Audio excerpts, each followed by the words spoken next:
Hello, everyone, and welcome to another episode of Staying in the Conversation. Today's topic is the words I share are not mine. As I say those words, I can kind of hear in the back of my mind, well, if they're not your words, then whose are they? Because you're saying them. So the human finite part of my brain doesn't understand that sentence. So if I can invite you to ignore that intellect, ignore that that that factual mind, that technical mind that says, well, Rebecca, you're speaking them, therefore they're your words. They are your words, it's fact.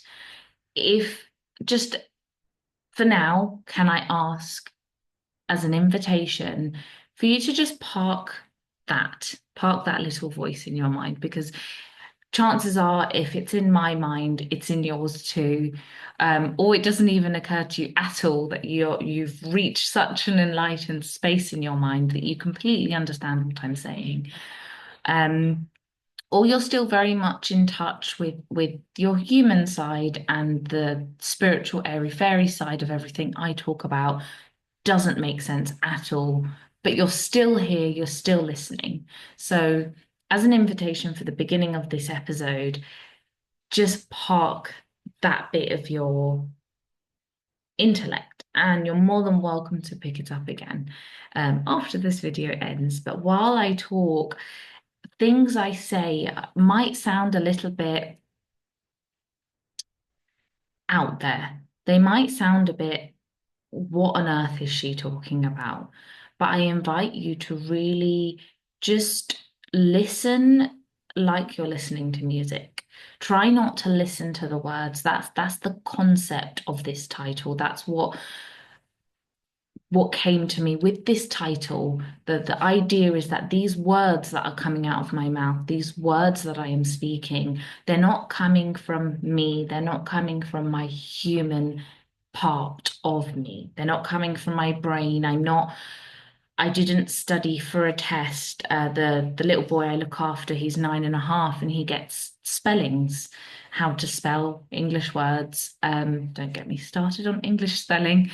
And so it's not that. It's not. We have to use our intellect. What are the rules in English spelling? What are the phonetic rules? What words don't match the phonetic rules? And then you just have to memorize how to spell them, like available and cemetery and all the other words that he's got on his upcoming test on Friday.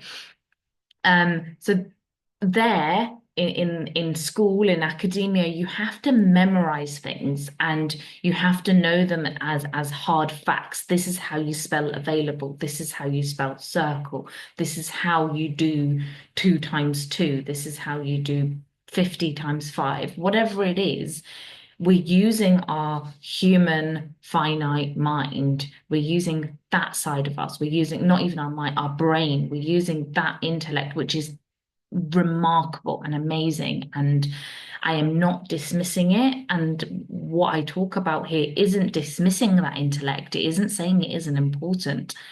It's just saying there's another side of us. There's a spiritual side of us that, because you're here listening, you're interested, you're curious. There's something about you. There's a philosopher in you. This philosophical mindset that you have about you, that you're here on my channel listening to me. There's some kind of curiosity inside of you that you want to know more. So if that sounds like you and you're still interested, then I ask you to park that sort of spelling test, intellectual mind just to one side, and listen to the rest of this episode as if you're listening to music. So without further ado, the words I speak, the words I share are not mine. So if they're not mine, whose are they? Where do they come from?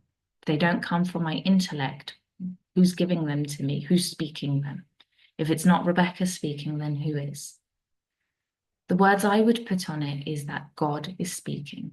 I am the vessel. I'm the vessel in this human form. and God is speaking through me. These words come to me from a higher power, from a higher source, a higher energy, an energy that is greater than me, greater than you, greater than any words could put.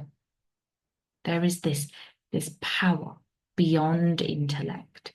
It sits around it and in it and everywhere, but it's beyond that which we can see, feel, taste, touch, hear. We rely so much on our human senses to tell us what is true, to tell us what is fact. And when we look beyond the tangible, we look one step further, we begin to see a world that seems unfathomable, that seems a little bit far out of reach, out of touch, that can kind of sound like complete and utter gibberish. But when we listen from a deeper space inside of us, it makes perfect sense. There is a simplicity to the words I speak. There is a simplicity that comes out here when I talk about the non-tangible, the non-seeable, hearable, smellable. You can't see, hear, taste, or touch God. This energy, this power, you can't. And yet you can. There is this space because I feel it. There is this energy, there is this feeling, there is this love, and I am not the only one. And I know that every single human in this world has the potential to feel this power, this energy, this divinity. Because not only is this divinity bigger than us, greater than us, further and almost unreachable, but not. It is us. It is that one connected with us, and we can't be separated from it. It isn't possible. It isn't possible to separate yourself from that which is.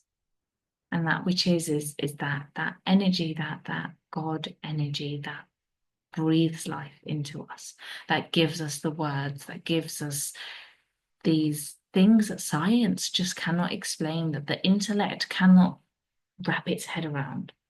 That as human beings, we like to put things into boxes, we like to put things into metaphors, we like to find ways in order to make sense of things. We like to label things. That's good, that's bad, that's yes, that's no, that's right, that's wrong. But God doesn't do that. God can't do that because God is just all. It's, God is everywhere. God is in the nothing. God is in the everything. And because they're contradicting forces, it's yes and no exists at the exact same time. Because they are contradicting forces, our human mind doesn't like that. Because 2 plus 2 is 4, 2 plus 2 can't also be 3. And as far as maths is concerned, 2 plus 2 will always be 4. But as far as the spiritual world, there is limit. There is no limit. Everything is limitless. Everything is free. There are no boundaries. There is just is.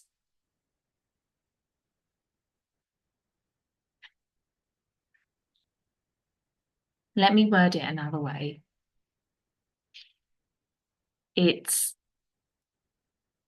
how would you explain a hug to someone? How would you explain how that feels? A hug from somebody that you love so much. How do you explain what that feels like? It's quite tricky. When you think of that embrace and it feels so warm and nice and there aren't words on it, and yet it feels so nice. There is a feeling in there of love and security and safety. And knowing that you can never be separated from the greatness of the universe, the creator of everything, knowing that that creator created you and everything around you and everything there, everything you can see, everything your senses tell you is real, is what the creator created. The creator also created you. Therefore, there isn't a place where God isn't. And so when I talk and when I share and when I get questions coming in and titles coming in, whatever it is, whatever topic you have, I answer from that space. I answer from a deeper space inside me. It's not coming from my intellect.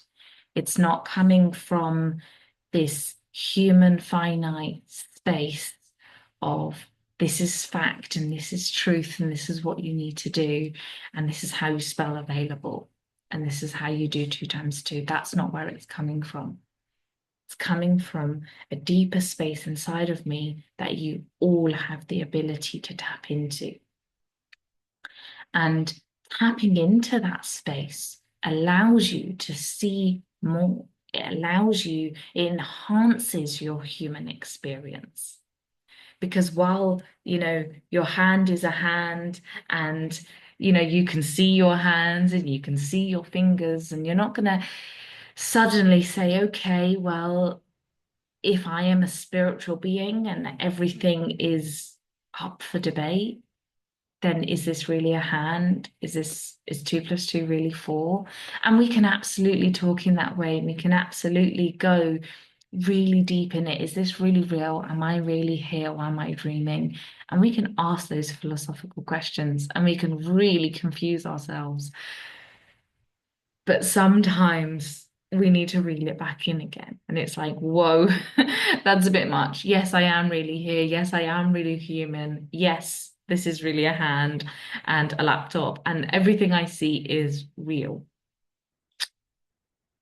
And so there is this balance, there is this place of balance that I'm not saying that you need to go and completely dismiss your human self, but knowing that you have a spiritual self as well, as a two, it's the yes and the no working together. It's that contradiction coming together as one, because that's what's happening. That is this God space energy, this divinity. It is a contradiction, and yet it is so simple. And yet there's so many words that we can put on it to complicate it. And the simplicity of it is that yes and no is working together. It is constantly working together. When your mind tells you this is difficult, I will never get out of this situation, the exact opposite is true. This is really easy and I'm going to get out of this situation really quickly. So wherever there is turmoil, there is difficulty in your life, and how knowing this can help you is because everything is possible.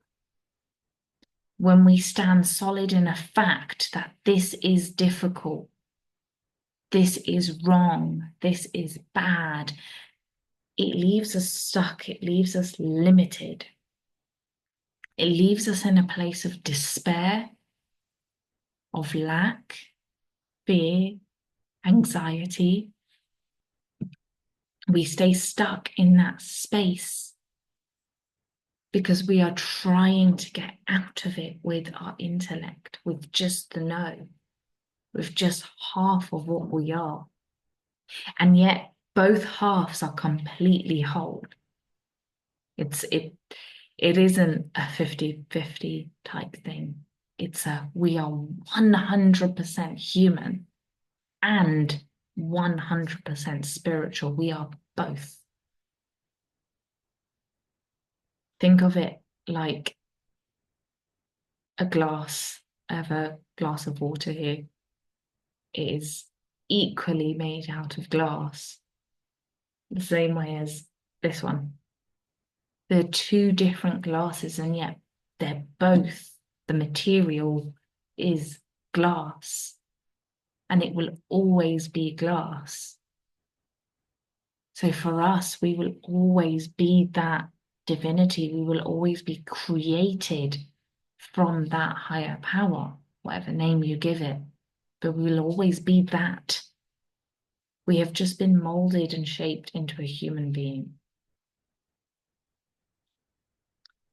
And not only that, not only have we been molded and shaped into a human being, but with being a human being, we come inbuilt with our own personal thinking.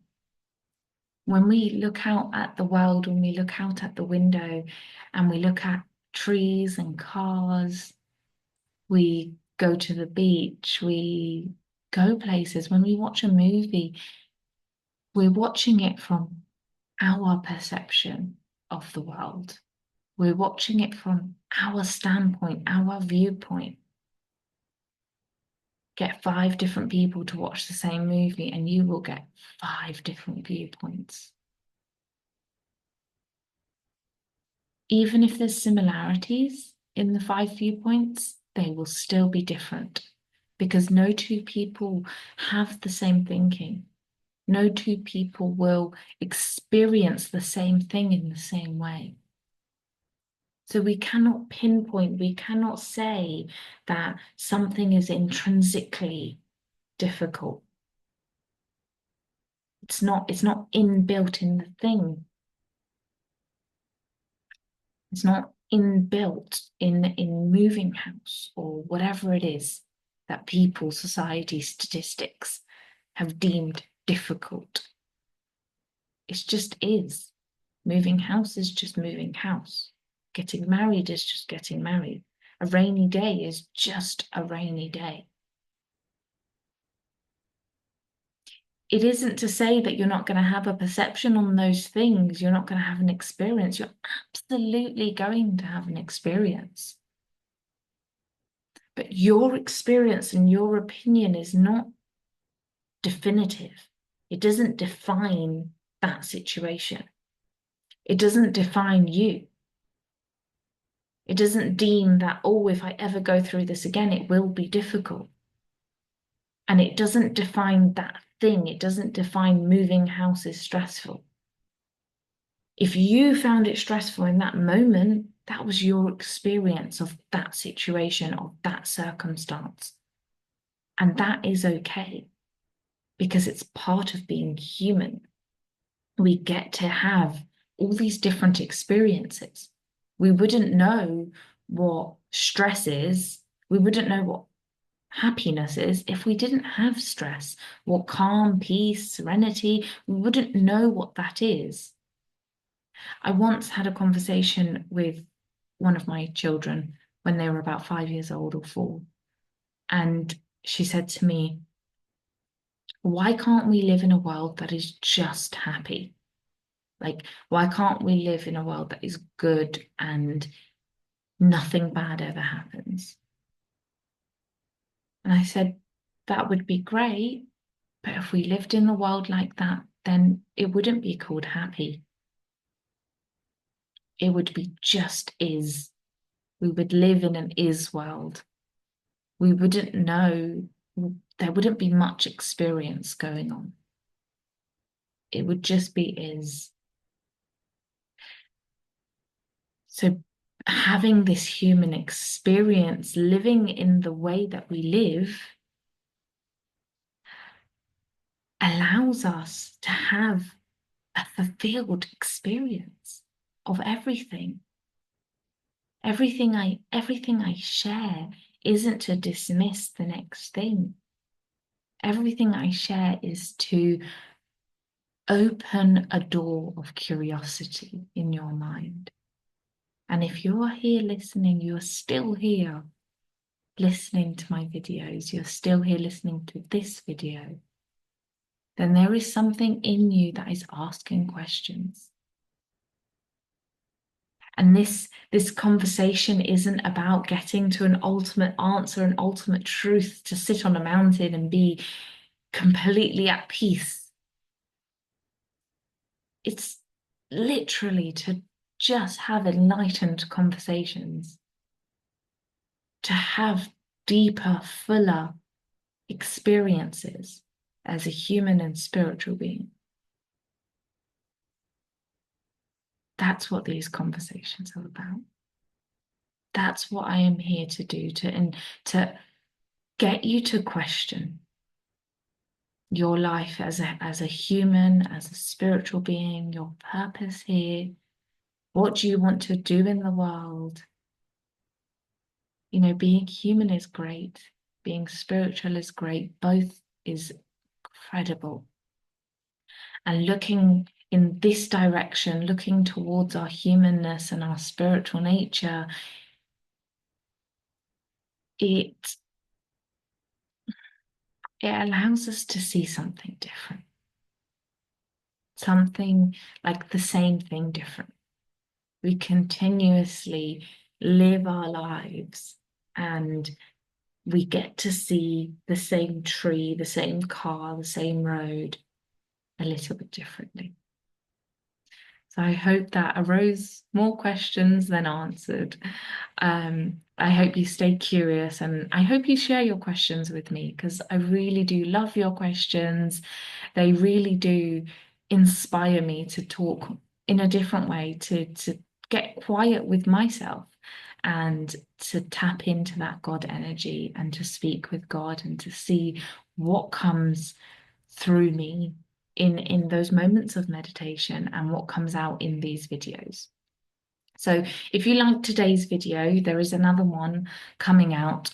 Today is the 4th of December, and these videos come out every 2 weeks on a Wednesday. I'm very consistent, and there will be videos every 2 weeks without fail. The next one is the 18th of December.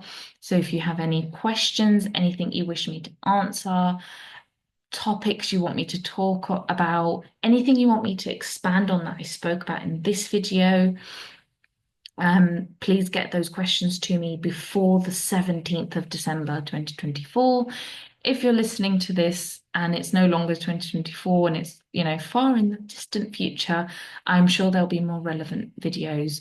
Look out for that. If for whatever reason there aren't any more up-to-date videos, just email me. I'm sure I'm doing something somewhere and I'll be more than happy to answer your curiosities. So I will see you again on the 18th of December, which is in 2 weeks' time. And then the next video will be Christmas Day. So Christmas Day 2024 will be the next video. So hopefully see you there. Oh, and before I go, the 18th of December is actually a live Zoom call at 7 p.m. UK time. So if you wish to take part in that, again, send me an email, put the topic, live Zoom call, staying in the conversation, something along those lines, so I know that you want to be part of the live Zoom call on Wednesday, the 18th of December. It's the very last live. All the rest will be pre-recorded and put up onto YouTube every 2 weeks on a Wednesday going forward. Thank you so much for listening, as always, and I hope to hear from you very soon.